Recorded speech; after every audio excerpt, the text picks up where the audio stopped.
본 방송에서 제공하는 투자 정보는 투자 판단에 대한 조언입니다. 방송에서 제공하는 주식의 가치, 가격 상승 및 가격 하락에 대해서는 방송사에서 보장하지 않습니다.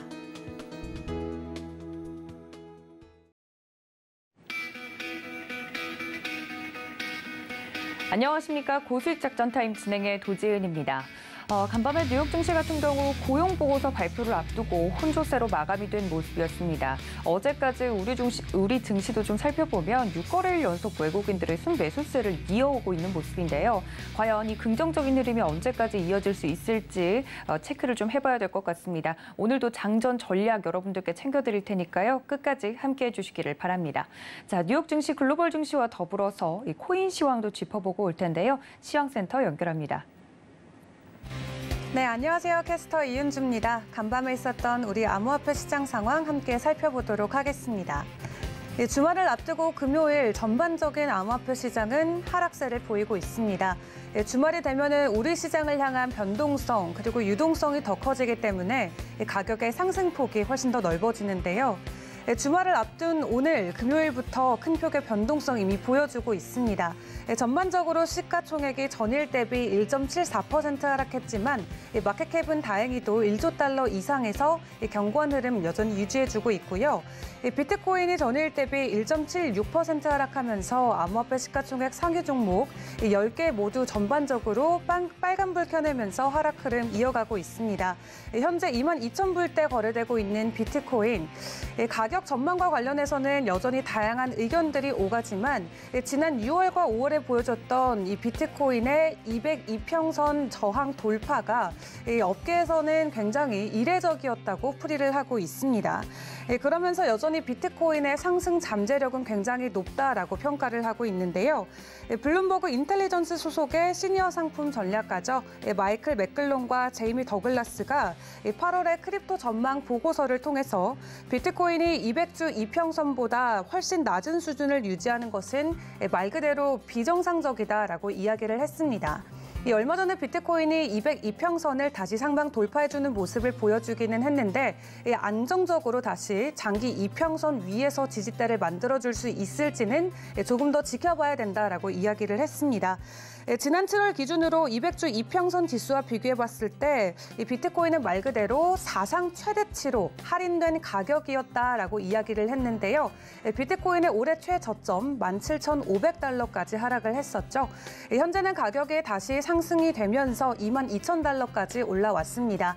8월 안으로 비트코인이 3만 달러를 재돌파해줄 수 있을지에 대한 기대감도 높아지고 있는데 오늘은 다시 소폭의 하락세 보여주고 있습니다.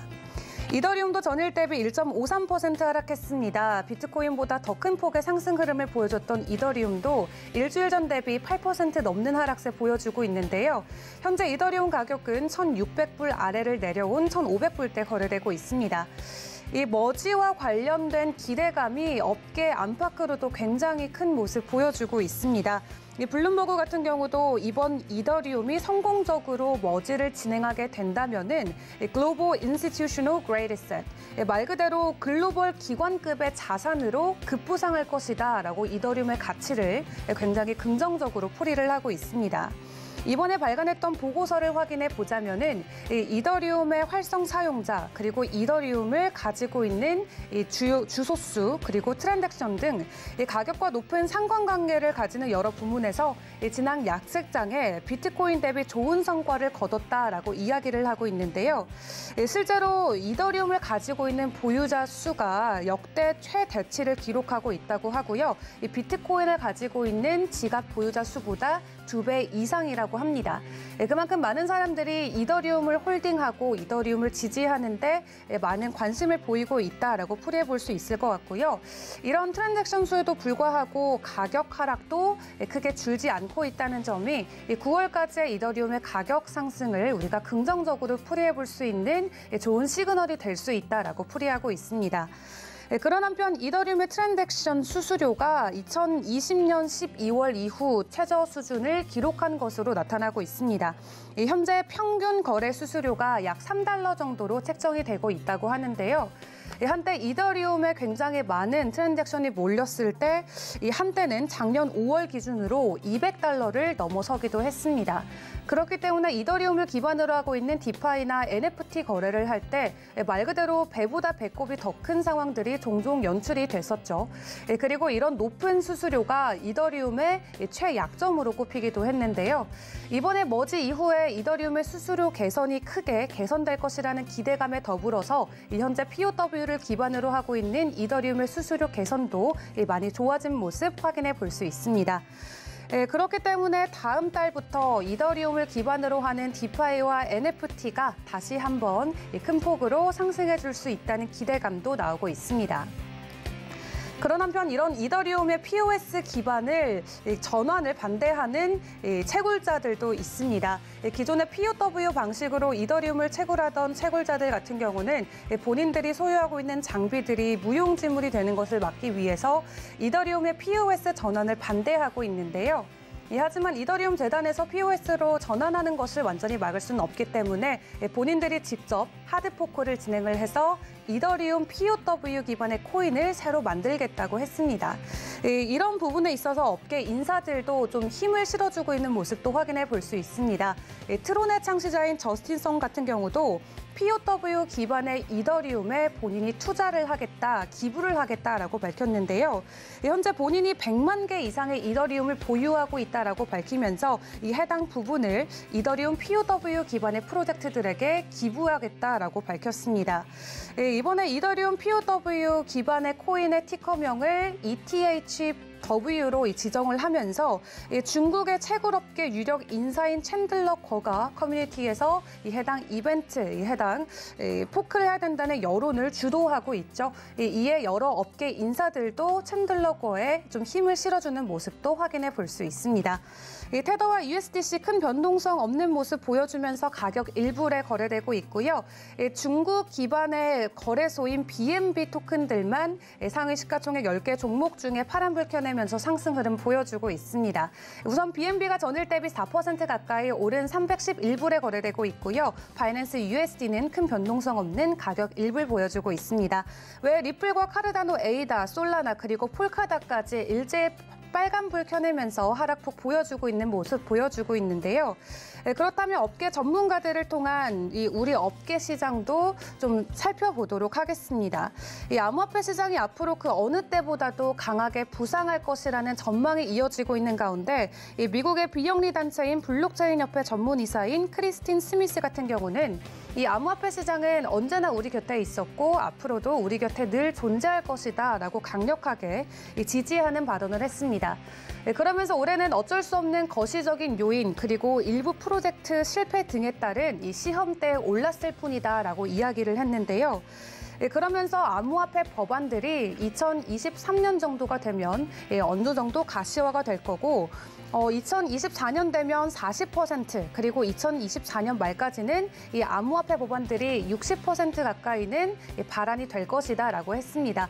이 해당 배경으로는 이제는 이 정책 입안자들, 투자자들 그리고 이 업계가 법안의 필요성에 대한 공감대를 모두가 느끼고 있기 때문이다라고 이야기를 했는데요. 정부는 늘 우리 시장을 조여오기 위해서 규제안들을 내놓고 있었지만 일부 업계 인사들 그리고 투자자들은 늘 업계 규제에 대한 반발을 내놓기도 했었습니다. 하지만 이제 시장의 불안전성과 이 시장이 점점 커지는 것을 더 안전하게 우리가 막기 위해서는 어느 정도의 규제안이 꼭 필요하다는 것을 모두가 느끼는 것 같죠. 그러면서 블룸버그 통신에 따르면은 유럽 자산운용사인 픽틱그룹의 아시아 지역 임원인 티퐁센이 암호화폐는 앞으로 우리가 무시할 수 없는 자산군이 될 것이다라고 이야기하기도 했습니다. 다만 아직 은행에서 이 암호화 자산을 포트폴리오로 담기에는 아직까지는 좀 불안정성이 크다고 이야기하기도 했는데요. 하지만 지난 2년 동안의 암호화폐 변동성을 살펴보자면은 우리가 많은 돈을 벌 수 있었지만 또 그만큼의 리스크도 컸기 때문에 어느 정도 조금 더 안정성이 확보가 된 이후에 은행권의 포트폴리오에 들어가는 것도 기대해 볼 수 있을 것이다라고 전했습니다. 이 업계 주요 소식들도 좀 살펴보도록 하겠습니다. 이 PwC의 전 임원이 이번 두바이에 $7,500만 규모의 암호화폐 헤지 펀드를 설립하겠다라는 이 기사가 나오면서 나오면서 어깨 안팎으로 큰 관심을 받고 있습니다. 두바이는 이 암호화폐 시장에 굉장히 긍정적이고 우호적인 국가로 잘 알려져 있죠. 두바이에서 나인블록스 캐피털 매니지먼트를 설립하겠다고 밝히면서 이 홍콩을 기반으로 하고 있는 헤지펀드인 나인마스터 캐피털 매니지먼트로부터 7,500만 달러를 투자받았다 전했습니다. 그러면서 다른 파트너사들로부터 받은 자금도 있기 때문에 두바이를 기반으로 굉장히 큰 암호화폐 펀드, 해치 캐피탈이 세워질 것이라는 기대가 나오고 있습니다. 그런 한편 세계에서 가장 큰 이 투자 운용사인 블랙락이 이번에 코인베이스와의 파트너십 소식을 전했습니다.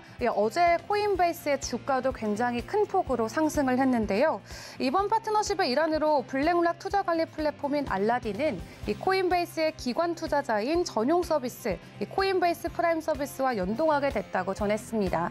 이 서비스 이용자는 암호화폐 거래, 그리고 커스터디 프라임 브로커리지 등을 사용할 수 있다고 하는데요. 이 알라딘 안에서 포트폴리오 관리 및 트레이딩 워크플로우에서 이 비트코인과 같은 암호화폐를 이 투자자들이 직접 관리할 수 있다고 합니다. 블랙락 같은 경우는 현재 운용 자산이 1경이 넘는 세계를 대표하는 운용 자산이기 때문에 이 해당 기관의 자금이 우리 시장으로 흘러 들어오게 됐을 때 우리 시장에 미칠 수 있는 긍정적인 여파가 어느 정도가 될지 이 업계에서도 굉장히 관심 있게 주목하고 있습니다. 그런 한편 인스타그램이 드디어 이 코인베이스 월렛을 연동을 해서 NFT 거래를 지원한다고 합니다. 메타 같은 경우는 진작에 이 암호화폐 거래를 위한 이 월렛을 출시하기도 했었죠. 이제는 NFT를 이 인스타그램에까지 탑재를 해서 인스타그램을 통한 NFT 거래도 활발하게 지원할 예정이라고 하는데요.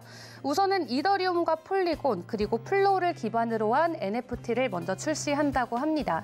이 해당 NFT를 게시하거나 공유할 때는 별도의 수수료는 부과되지 않는다고 하고요. 이 스타벅스도 NFT와 관련된 새로운 리워드 프로그램을 발표했습니다. 이 스타벅스 같은 경우도 작년부터 이 암호화폐 시장을 굉장히 관심 있게 지켜보고 있다면서 조만간 암호화폐 그리고 블록체인을 기반으로 한 이 혁신적인 새로운 프로그램을 출시하겠다고 밝힌 바 있었죠. 그런 스타벅스가 오는 9월 13일로 예정된 투자자의 날 행사에서 이 웹3를 기반으로 하고 있는 리워드 프로그램을 공개한다고 합니다. 다양한 업계 그리고 산업군에서 블록체인 기술을 활용한 암호화폐 사용 사례도 살펴볼 수 있었습니다. 지금까지 전반적인 암호화폐 시장 상황 전해드렸습니다.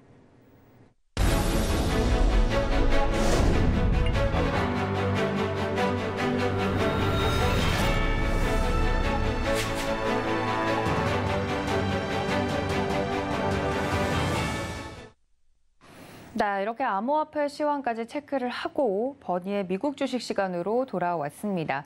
미국 시카고 현지에 계신 버니 씨의 의견을 들어서 이 뉴욕 증시 그리고 글로벌 증시에 대해서 자세하게 좀 이야기를 들어보는 시간인데요.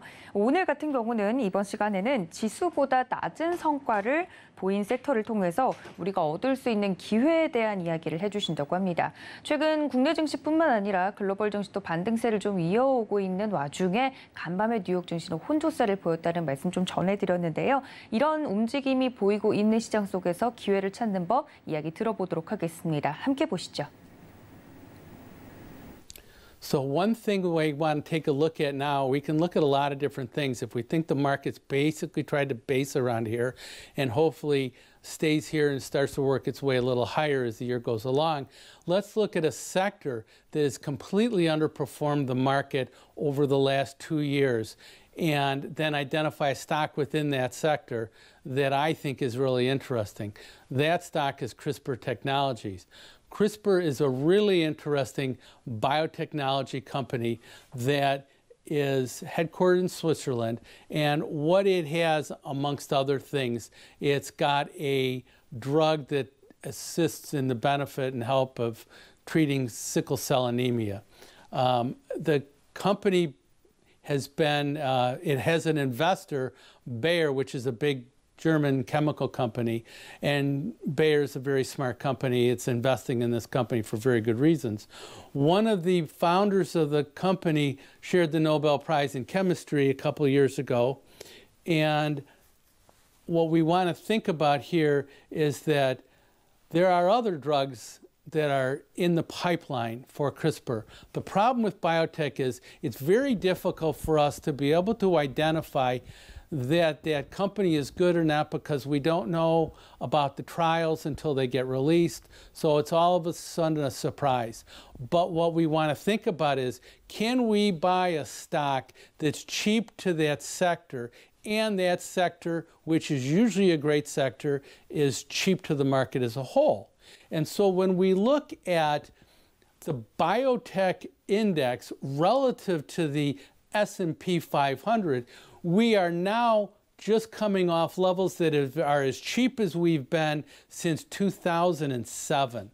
That's a fairly significant thing. And we can see how significant the underperformance was between early 2021 and now. So now we're able to identify stocks that are cheap to the index, and that index is cheap overall to the market as a whole. When we look at Micron as a whole, we can identify right here these horizontal bars. The pink horizontal bars are sell volume, and the green horizontal part of the bar is buy volume. This goes over the last 2 years. So we can really see that there's a critical reference point of about $75 to $80, where if that stock has stayed below all year long.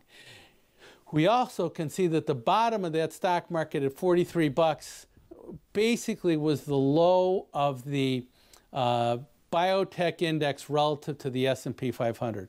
So what we now have is, what we'd like to try and do is to be able to identify places here that we can generate risk-reward decisions on this. So when we look at this chart right here, and I've extended it to 3 years, we can now see where the sell volume basically peaked, okay, and that's right around $48, $50, which is about where we got to in May.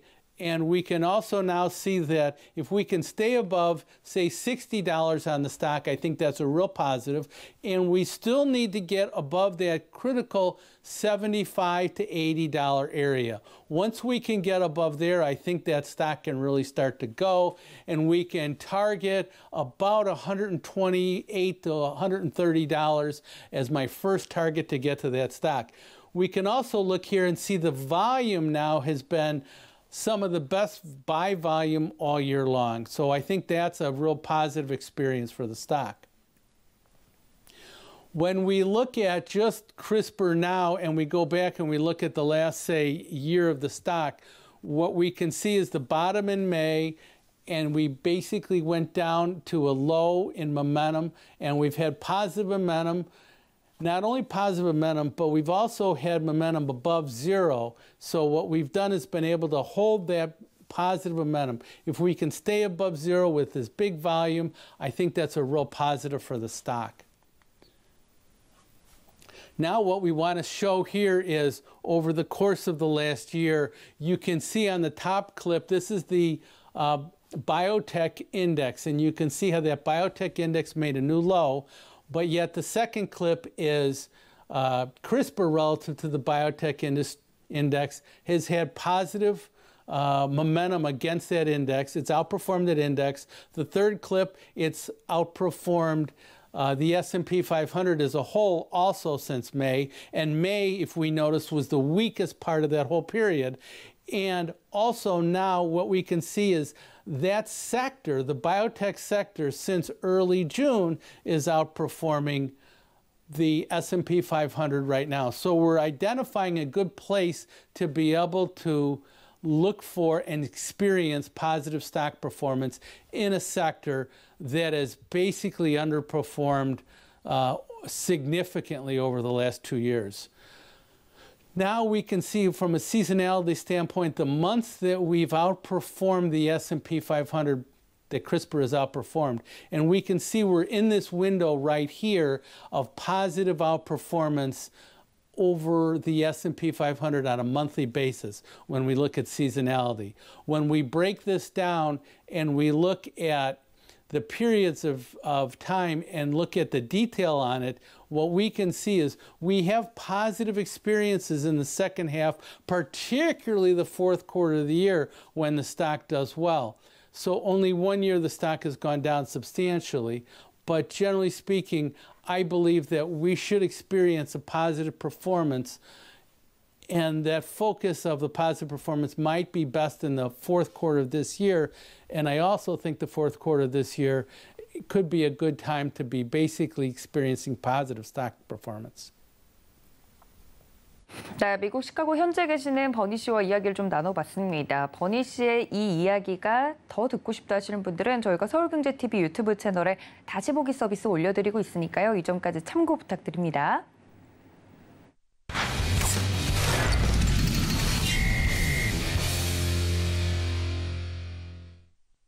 네, 보다 자세한 글로벌 이슈와 더불어서 국내 증시 작전 세워보도록 하겠습니다. 도움 말씀 주실 금요일의 남자시죠. 루크투자연구소 임순재 대표님 모셨습니다. 대표님 어서 오십시오. 네, 안녕하십니까. 네, 대표님이 이제 금요일마다 나오셔서 이야기를 좀 해드리고 있는데 사실 이번 주 증시를 좀 정리를 하고 다음 주까지 전망을 하는 시기 아닙니까, 금요일은? 네. 이번 주 증시는 그냥 가볍게 보시기에 어떠셨는지 개인적으로 좀 궁금하거든요. 이번 주 증시에 비교해 좋았죠? 네. 좋았다라는 게 뭐 맞는 표현일 것 같고요. 일단 그만큼 이제 시장 내에서 지금 저점에 대한 뭐 그런 이제 얘기들이 많이 나오고 있고요. 또 이제 미국 시장 내에서도 분위기 자체가 좀 많이 좀 바뀌었다라고 네. 보시면 될 것 같습니다. 인플레이션에 대한 우려감이 조금 완화된다라는 이제 그런 기대감이죠. 아직까지 완화된 건 아니지만 뭐 재반 여건상으로 보면 완화될 거다라는 기대감이 펼쳐지면서 또 그러면서 또 이제 연준에서의 뭐 여전히 뭐 매파적 발언을 네. 하고는 있지만 뭐 그래도 이제 투자자들 심리적으로 본다라고 하게 되면 이제는 뭐 조금 더 올라가고 금리를 조금 더 올리면 이제 끝날 것이다라는 그런 이제 희망 섞인 기대감이 이번 주에는 반영이 된 거 아닌가라는 생각을 해보고 있습니다. 그러다 보니까 뭐 미국 증시나 뭐 국내 증시 전부 다 강한 그런 흐름세를 좀 보였다라고 보시면 될 것 같고요. 아마 다음 주에 이제 뭐 여러 가지 또 경제 지표가 나옵니다. 뭐 네. 오늘 뭐 저녁에 이제 고용 지표가 나오고요. 네. 그다음에 다음 주 같은 경우는 이제 소비자 물가 그 CPI 지표가 나오게 되는데요. 뭐 그거를 본 이후에 아마 추세적으로 뭐 시장 예상치와 비슷하다라고 하게 되면 아마 단기 랠리는 조금 더 이어질 수도 있다라고 생각이 됩니다. 네, 정말 말씀해 주신 것처럼 예상했던 것보다 강한 증시 흐름이 이어지고 있는 상황입니다. 첫 번째 이슈로 좀 들어가 보면 이런 와중에 예상하지 못했던 미중 무역 갈등이 다시 한번 점화되는 것이 아니냐 하는 이야기가 이번 주에 또 나왔는데요. 낸시 펠로시 미 하원 의장이 대만을 거쳐서 한국에 어제 왔죠. 그래서 이야기들이 계속 나오고 있는 와중에 미국과 중국이 군사적 충돌 이외에도 경제적으로도 또 한 번 부딪힐 수 있을 것 같다라는 이야기들이 나오고 있습니다. 2018년에 그 사이에서 저희가 굉장히 고통을 받았었기 때문에 네, 우리 대표님이 이 상황을 어떻게 좀 풀이하고 계시는지 궁금합니다. 2018년으로 회귀하는 건 아니겠죠? 뭐 그렇지는 않지 않을까라는 네. 생각은 하고 있고요. 근데 좀 더 지켜봐야 된다라고 이제 먼저 말씀을 드리겠습니다. 펠로시 이제 미국 하원 의장이 지금 뭐 그러니까 아시아 쪽 이제 순방을 진행 중이죠. 그다음에 대만을 거쳐서 우리나라 거치고 그다음에 이제 어제 이제 밤에 이제 일본으로 이제 출국을 했는데요. 일단 펠로시 의장이 28년 만에 이제 대만을 전격적으로 방문을 했습니다. 뭐 미국 그 의전 서열 이제 3위이기 때문에 그만큼 이제 최고위급 인사가 대만을 방문한 건 28년 만에 처음이다라고 보시면 될 것 같고요. 그러다 보니까 이제 중국 입장에서 보면 하나의 중국을 위협하는 요소다라고 해서 강력한 반발을 한 그런 상황입니다. 특히 뭐 필요에 따르면 군사적인 행동도 할 수 있다라는 식의 그런 이제 발언을 했기 때문에 상당 부분 좀 긴장감이 강하게 돌았었던 것도 사실이고요. 그러다 보니까 이제 국내 증시도 대만 가기 전날에는 좀 약한 그런 모습을 좀 보였습니다. 그렇지만 이제 대만 가 있는 동안 특별하게 이제 군사적인 분야에 대한 뭐 긴장감은 뭐 유지되고 있지만 직접적으로 뭐 부딪힌 건 없었다라는 거고요. 대신 이제 그 대만 섬 주변을 중심으로 해서 지금 6군데 이제 그러니까 군사 작전을 이제 훈련을 하겠다라고 지금 공표를 한 그런 상황이고요. 네. 그러다 보니까 이게 뭐 대만 섬을 사전적으로 이제 봉쇄하기 위한 뭐 사전 연습 아니냐라는 그런 우려 섞인 뭐 전망도 나오긴 하고 있습니다. 그렇지만 뭐 군사적으로 우발적으로 뭐 양쪽이 뭐 충돌하기 전까지는 뭐 단순하게 그냥 이제 시비용 그런 이제 사태가 아닌가라는 좀 생각을 해보고 있고요. 다만 이제 중국 같은 경우에 이제 대만에 대해서 이제 경제적인 이제 압박을 강화하고 있는 그런 모양새를 보고 보이고 있습니다. 특히 이제 대만산 식품 중에서 한 100여 개 회사의 제품 수입을 일시적으로 중단한 그런 모습을 보이고 있습니다. 그러면 이제 대만 수출 그 식품의 한 3분의 2 정도가 아마 중국 수출이 금지가 된다라고 보시면 될 것 같고요. 이 외에 이제 천연 모래에 대한 수출도 지금 일시 중지를 한 그런 상황입니다. 이 모래 관련돼서는 이게 건축재나 철강 제품에 이제 사용하는 건데 민감하느냐라고 생각을 하는데 네. 이렇게 여기서 이제 실리콘을 만들 수가 있거든요. 그렇다 보면 이제 실리콘을 만들게 되면 상대적으로 이제 실리콘에 대한 수급이 좀 꼬인다라고 하게 되면 대만 내에서 반도체 생산에 조금 어려움을 겪는 거 아니냐라는 그런 우려가 같이 있다라고 보시면 될 것 같습니다. 그렇지만 지금 대만 관련돼서 중국이 강력한 이제 수출 규제를 하거나 수입 규제를 하긴 좀 어렵지 않을까라는 생각이 드는데요. 일단 대만에서 지금 중국에 수출하는 품목의 대부분이 전기전자 부품, 그다음에 기계류입니다. 그게 전체 중국에 들어가는 수출량의 이제 80%가 넘기 때문에 만약 이런 그 중간재가 없다라고 하게 되면 중국에서 최종 제품을 만들 수가 없어서 아마 이런 부분까지는 수입 제한을 하지는 않을 걸로 보여지고요. 지금 상황에서 일단 본보기 차원에서 일단 한 거 아닌가라는 생각을 해보고 있습니다. 따라서 국내 증시 입장에서 보면 이제 이런 이제 미중 간의 이제 긴장 관계는 아마 단기간으로 이제 끝날 가능성은 크다라고 보여지고요. 일단 펠로시 의장이 오늘 지나고 나면 이제 미국으로 다시 돌아가는 그런 상황이기 때문에 네. 큰 영향은 지금 상황까지 영향이 없다라고 하게 되면 큰 영향은 없을 걸로 그렇게 예상은 하고 있습니다. 다만 이제 그 치포 관련돼서 지금 네. 동맹 계속 얘기가 나오고 있는데요. 그거에 대해서는 아마 이슈가 몰이는 계속 좀 있지 않을까라는 생각을 해보고 있고요. 그러다 보면 그 문제로 이제 보복이 중국 측에서 있다라고 하게 되면 전체적으로 글로벌 경제에 어느 정도의 부담감으로는 작용할 수 있을 것이다라고 생각을 하지만 그 범위는 좀 제한적이지 않을까라는 또 기대도 해보고 있습니다.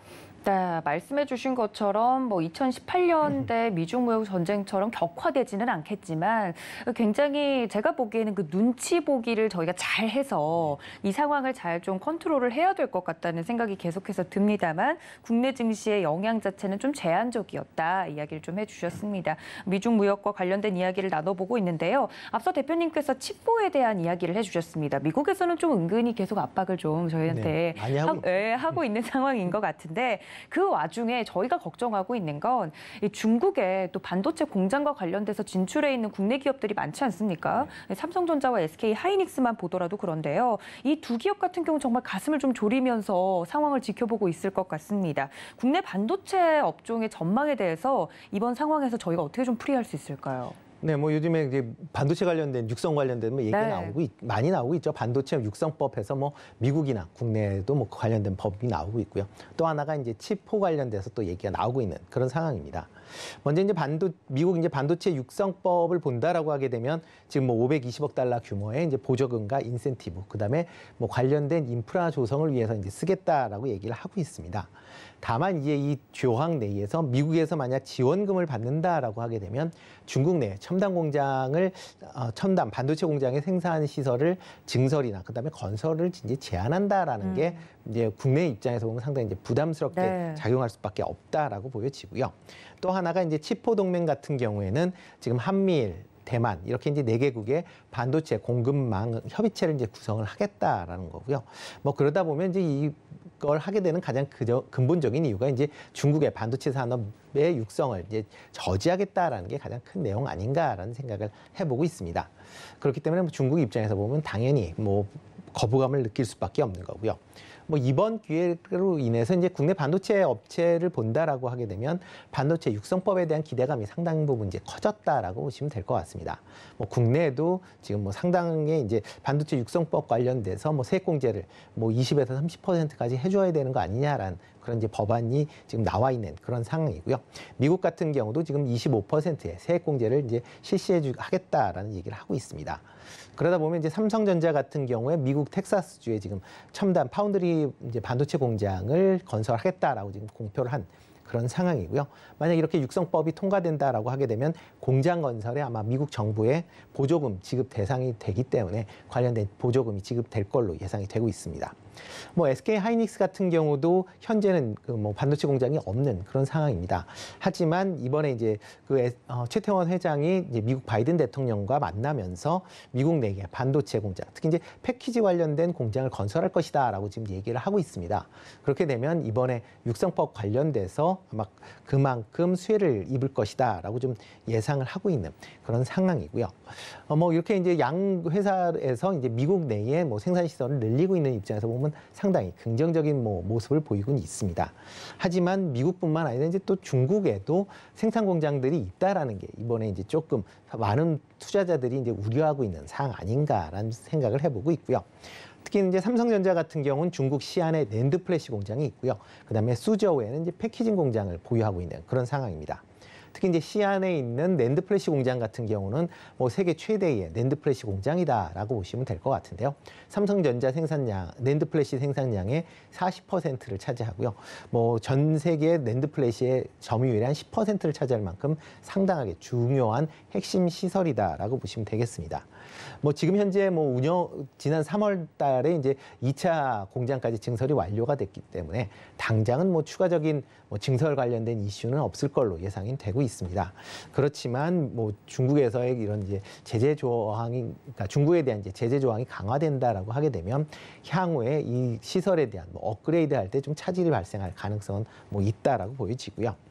지금 뭐 제일 걱정이 되는 건 뭐 삼성전자보다는 SK 하이닉스가 아닌가라는 생각을 해보고 있습니다. 네. SK 하이닉스는 지금 뭐 중국 우시에 D램 공장을 갖고 있고요. 그다음에 충칭에는 이제 패키징 공장을 갖고 있습니다. 그리고 이제 인텔로부터 인수한 낸드 플래시 공장은 지금 중국 다롄에 이제 있기 때문에 어떻게 보면 중국 내에 3개의 공장을 갖고 있다라고 보시면 될 것 같고요.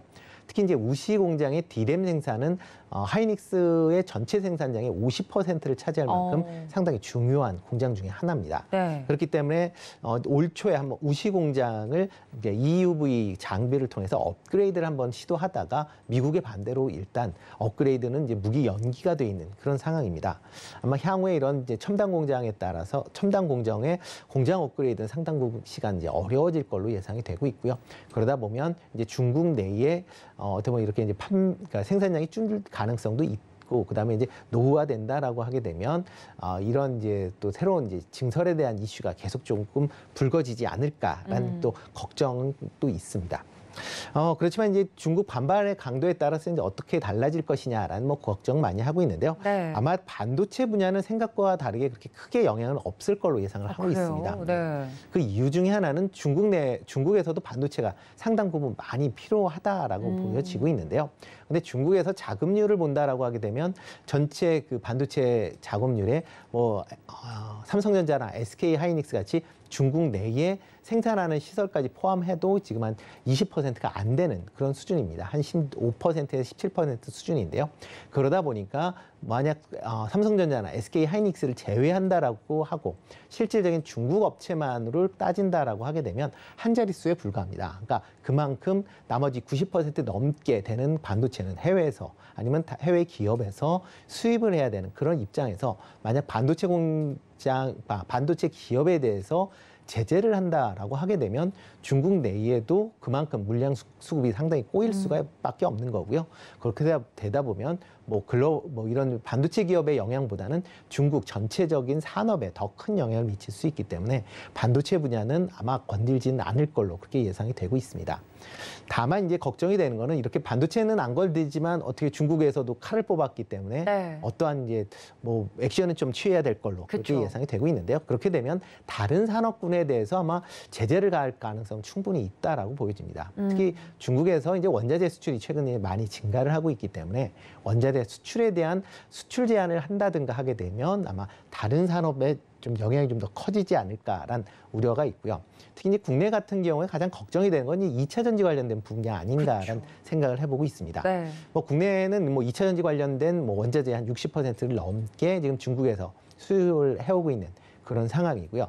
근데 이제 중국 같은 경우는 이제 국내는 이제 3원계 배터리를 쓰고는 있지만 중국에서는 LFP 배터리를 쓰고 있거든요. 그러니까 전혀 다른 이제 생산품을 만들고 있기 때문에 뭐 3원계가 뭐 수급이 어려워진다라고 해도 중국 내에서는 LFP 배터리로 충분히 수급을 다 그 수요를 다 충당을 하고 있는 그런 상황이어서 어떻게 보면 타겟팅을 한다라고 하게 되면 2차 전지 쪽으로 할 가능성이 상대적으로 좀 높다라고 보여집니다. 그렇기 때문에 지금 상황에서는 뭐 반도체보다는 아마 다른 산업군으로 이런 피해가 좀 확산될 가능성은 있으니까 그런 점을 좀 감안해서 보시는 게 어떨까 싶습니다. 네, 반도체와 관련돼서 만약 중국이 제재를 한다면 제살 깎아먹기일 것 같고 만약에 보복을 한다면 다른 쪽으로 좀 보복을 하지 않을까라고 조심스럽게 의견을 함께 주셨습니다. 2차 전지 쪽이 타격이 확실히 있을 수 있을 것 같다는 가능성까지 얘기를 해드렸으니까 여러분들 이 점까지 함께 이슈화 체크해 주시면 좋을 것 같고요. 대표님 그렇다면 오늘장 작전 세워봐야 될 것 같은데 다음 주까지 좀 대응하기 위한 방법도 함께 이야기해 주시면 좋을 것 같아요. 네, 일단 뭐 어저께 이제 미국 시장 같은 경우 혼조 마감을 했다라고 보시면 되는데요. 네. 뭐 다우는 뭐 0.26% 하락을 했는데 나스닥은 0.41% 상승을 했습니다. 그다음에 이제 필라델피아 반도체 지수도 지금 0.92% 상승 마감을 하는 그런 모습을 보였습니다. 뭐 전체적으로 뭐 신규 그 실업 수당 청구 건수가 소폭 증가한다라는 게 조금 이제 부담스러운 요인은 있었고요. 그다음에 여전히 그 연준 의원이나 아니면 지역 연은 총재들 같은 경우에 최근에 이제 매파적 발언을 좀 더 이어가고 있다라는 게 시장에서는 조금 불안 요소로 이제 작용할 가능성은 있다라고 보시면 될 것 같습니다. 그리고 뭐 영국 은행에서 이제 전일 이제 기준 금리를 이제 빅스텝으로 올렸습니다. 네. 1.75%까지 올렸는데요. 그만큼 이제 영국에서도 인플레이션에 대한 우려감, 그다음에 경기 침체에 대한 우려감이 같이 좀 부각이 됐다라는 게 시장에서는 상당히 좀 부정적인 그런 요소를 보였습니다. 근데 이와 반대로 이러다 보니까 이제 경기 침체에 대한 우려감이 커지면서 WTI가 또 이제 88달러대로 이제 하락을 보이면서 이제 6개월 만에 가장 지금 저점으로 이제 내려온 또 그런 상황입니다. 그러니까 지금 상황 자체가 뭐 지표는 상당히 나쁘게 나오고 있지만 향후에 인플레이션이 좀 줄어들 가능성을 뭐 조금씩 열어놓는 그런 상황이다라고 보여지면 아마 국내 같은 경우도 여전히 이제 두 가지 사항, 이제 경기 둔화와 그다음에 이제 원자재 가격 하락 이런 두 가지 이슈로 아마 시장은 뭐 좀 눈치 보기가 좀 이어지지 않을까라는 생각을 해보고 있습니다. 특히 이제 오늘 밤에 고용 지표가 어떻게 나오느냐에 따라 네. 또 이제 미국 시장도 달라질 수 있기 때문에 그거에 대한 이제 관망세도 아마 금일은 좀 있을 걸로 예상이 되고 있습니다. 뭐 최근 들어 이제 외국인이 지금 순매수가 계속 좀 이어지고 있습니다. 지금 6거래일 연속 지금 순매수를 보이고 있는데요. 뭐 이렇게 외국인이 순매수를 보이면서 그만큼 이제 수급 차원에서 뭐 그나마 좀 긍정적인 모습을 좀 보였다라는 거는 뭐 국내 증시에서 보면 일단은 지금 수준에서는 그렇게 뭐 나쁘진 않을 것이다라는 생각이 들고 있고요. 뭐 지수 자체는 아마 추가적인 상승은 좀 더 이어질 가능성은 있다라고 생각이 되고 있습니다. 뭐 1차적으로 본다라고 하게 되면 2,500에서 2,550포인트대까지는 일단은 상승 여력은 아직까지 남아 있을 걸로 예상이 되고 있고요. 만약 그 정도 수준까지 올라가면 그 다음에 상승을 위해서는 경제 뭐 지표가 아주 뭐 획기적으로 좋아지거나 아니면 어떻게 보면 지금과 다른 경제 상황이 좀 이루어져야 되지 않을까라는 생각을 해보고 있으니까요. 뭐 그 정도 수치가 되면 그때쯤 아마 현금 비중을 그때는 다시 좀 늘리시는 그런 전략이 좀 필요하지 않을까라는 생각이 들고 있고요. 아직까지 경제 지표가 계속 지금 나오고 있습니다. 뭐 오늘 고용 지표 말씀드렸지만 다음 주에는 이제 소비자 물가 지수 지표, 그러니까 CPI 지표가 나올 그럴 예정입니다. 그렇게 되면 또 투자 심리가 어떻게 바뀔지는 모르기 때문에 그런 부분도 좀 감안해서 보시면 좋을 것 같고요. 만약 다음 주에 이제 CPI 지표를 본다라고 할 때 조금 관심 있게 보셔야 될 거는 이제 근원 CPI 상승률이 얼마나 되는지를 좀 더 관심 있게 보시면 어떨까 싶습니다. 뭐 명목 이제 CPI 같은 경우는 뭐 유가가 하락으로 인해서 아마 하락할 걸로 그렇게 예상이 되고 있는데 뭐 이런 이제 에너지 가격을 제외한 근원 CPI가 과연 어떤 식의 움직임을 보이는지를 한번 좀 더 관심 있게 좀 보시면 좋을 것 같고요. 오늘 국내 증시 같은 경우는 전반적으로 뭐 시장 자체는 일단 뭐 보합권에서 등락을 좀 엇갈리지 않을까라는 생각이 들고 있고요. 아마 업종별로 아마 순환매가 좀 더 이어질 가능성은 오늘도 충분하게 있습니다. 뭐 그동안 조금 쉬어갔었던 뭐 게임이나 엔터 관련주들이 뭐 어제에 이어서 오늘도 조금 강한 가능성은 좀 더 많이 있다라고 보여지고요. 뭐 2차 전지는 아마 반도체 같은 경우는 아마 종목마다 좀 혼조세를 보이지 않을까라는 생각을 해보고 있습니다. 네, 이렇게 오늘장 그리고 다음 주장까지 저희가 체크해야 될 이슈까지 넣어서 전략을 좀 챙겨드렸습니다. 여러분들 이 점까지 참고 부탁드리고요. 지금까지 루크투자연구소의 임순재 대표님과 함께했습니다. 대표님 고맙습니다. 네, 고맙습니다. 네, 보다 자세한 종목별 작전 세워보도록 하겠습니다. 이번에는 글로원 파트너스 이성웅 이사님과 전화 연결합니다. 이사님, 안녕하십니까? 네, 네, 안녕하세요. 네, 반갑습니다. 금요일 아침이라 더더욱이 목이 잠긴 것 같은데요. 첫 번째 이슈부터 바로 좀 여쭤보도록 하겠습니다. 제약 바이오 업종이 강세를 띄워서 그 안에 특징을 좀 잡아보도록 할 텐데 어제 저희 전화 연결해서 이야기를 해주셨던 AB온도 장중에 잘 가는 모습 보여줬거든요. 제약 바이오 부분에서 저희가 짚어볼 포인트 무엇일까요? 네, 최근에 시장 흐름이 아무래도 수급적으로 공매도 환수 흐름이 나타나고 있습니다. 이 공매도 같은 경우는 어제도 방송을 통해서 말씀을 드렸지만은 그 종목의 하락을 타겟으로 해서 미리 매도했다가 이게 만약에 주가가 상승하게 되면은 매수 같은 경우는 손실이 제한적 100%의 제한이 있는데 매도 같은 경우는 무제한의 손실을 볼 수 있기 때문에 특정 포인트 이상 또는 지수가 상승할 것 같을 때 같은 경우는 기계적으로 환매수 흐름이 나타나는 경향이 있는데 요즘의 시장 그리고 제약바이오 군들 중에서 한 2거래일 전부터 이러한 현상이 나타났습니다. 그렇다 보니 어제도 강세를 나타내는 모습이었고요. 가깝게는 임상 데이터 발표를 앞둔 기업들의 강세가 나타나는 모습 연속적으로 알 수 있었습니다.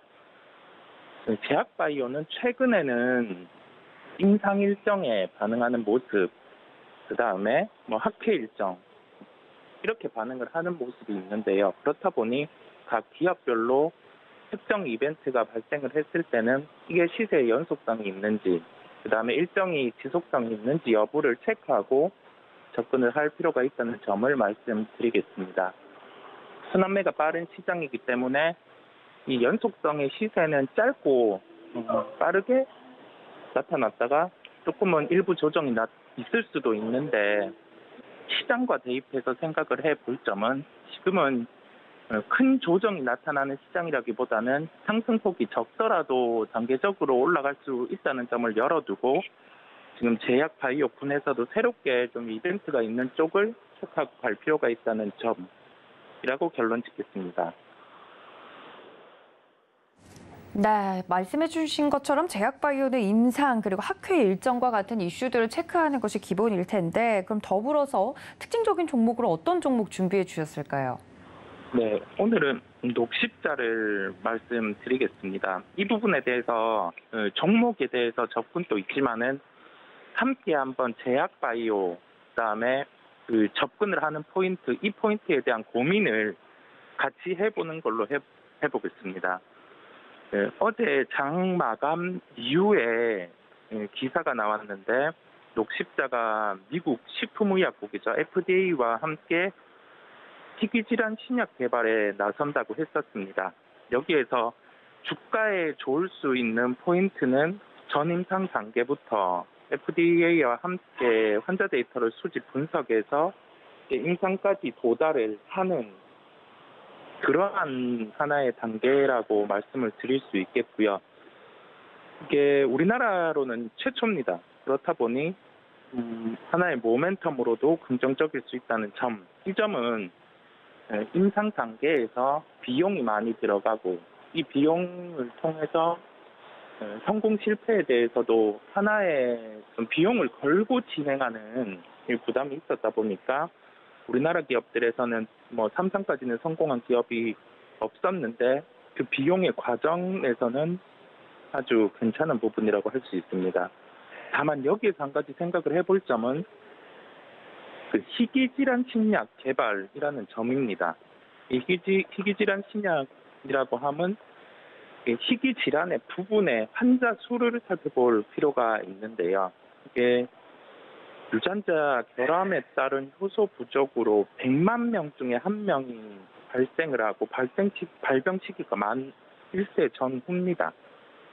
아주 발병률도 아주 극히 낮고 그다음에 이 주가 그리고 제약바이오 군 포인트에서 접근해서 본다고 하면은 임상에 대한 환자 모집이 쉽지 않다라고 생각을 해볼 수 있습니다.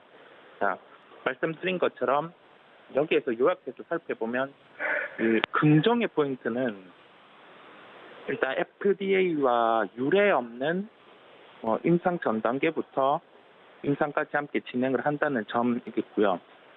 이제 또 다른 면으로는 과연 이 부분에 대해서 임상의 환자 모집을 할 수 있을까라는 점을 꼽을 수 있겠습니다. 짧게는 시세가 날 수 있을 것 같아요. 여기에서는 이 긍정 부정으로 보는 주관으로 대입해서 접근을 해야 되는 점이기 때문에 조금은 기대 수익률을 낮게, 그다음에 손절 같은 경우도 타이트하게, 기대 수익률이 낮다고 하면은 최근에 종목들 바이오 시세 같은 경우 하루에도 10% 발생을 하는데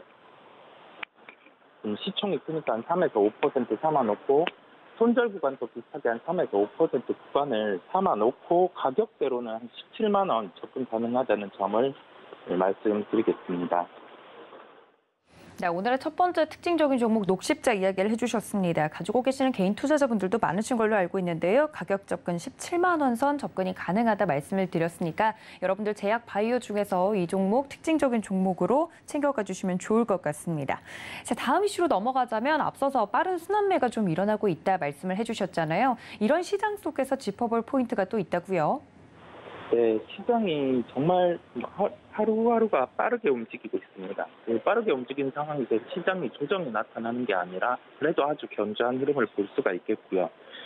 시총 상위군에서도 고민이 되었던 부분, 과연 제약바이오 본 그 이외에 빠져있던 플랫폼과 관련된 시총 상위주들과 이게 한 단계 더 올라갈지 여부가 고민이고 주목사항이었는데 그러한 반등이 나타나고 있고요. 여기에서 시총 상위주들이 어느 정도 키 맞추기, 즉 키 맞추기라고 하면은 하나의 포인트를 보시면 되는 게 2200대 지수 후반에서 먼저 반등이 나온 게 대형 IT였고 지금 2200 후반대의 IT의 저점, 즉 쉽게는 SK 하이닉스 저점과 주가가 갔던 고점을 연결을 해보면 30% 정도의 구간이 됩니다. 나머지 시총 상위주들도 비슷하게 30%가 못 오른 종목들이 있으면 한 25%에서 30% 키 맞추기를 하고 시장의 색깔은 바뀔 수 있거든요. 그 점을 하나의 포인트로 보시고 그렇다고 하면은 그렇게 순환매가 이루어졌다고 하면 그 뒤에 시장이 빠지느냐 또 꼭 그렇지는 않습니다. 지수가 버텨주면서 개별주의 강세 흐름이 나타날 수 있다는 점을 생각을 해야 되겠고요. 거기에 따라서 개별주 군 중에서 조금 새로운 모멘텀이 존재하는 쪽으로 종목을 말씀드리겠습니다. 네, 그렇다면 오늘 두 번째 특징적인 종목은 어떤 종목일까요? 종목은 아셈스라는 종목을 말씀드리겠습니다. 이 종목 같은 경우는 조금은 생소하실 수 있습니다. 근데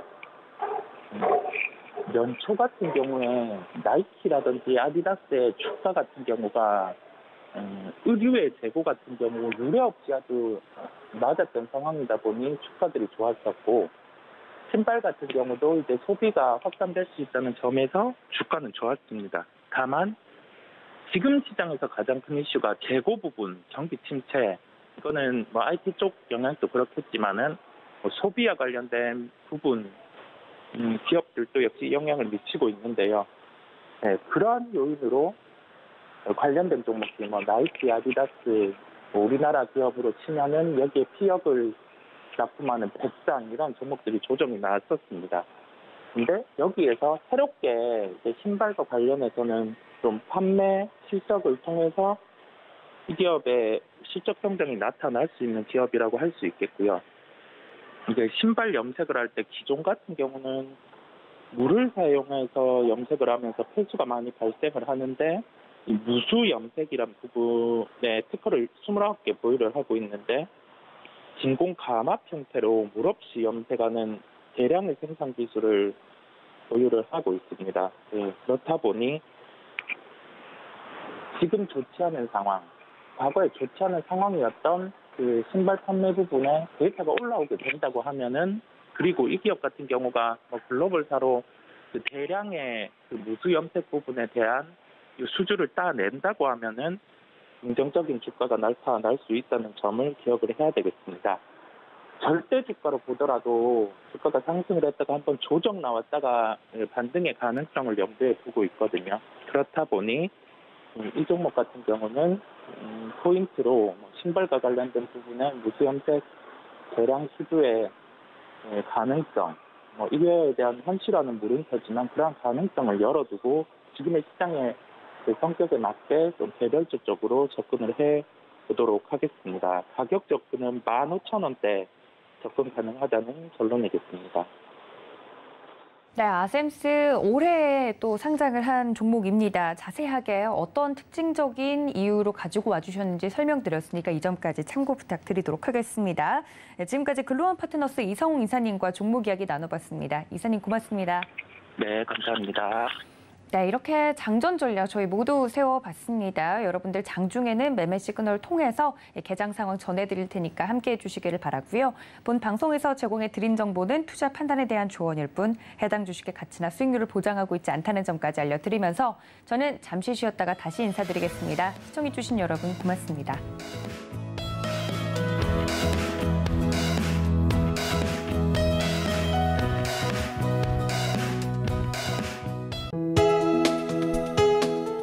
본 방송에서 제공하는 투자 정보는 투자 판단에 대한 조언입니다.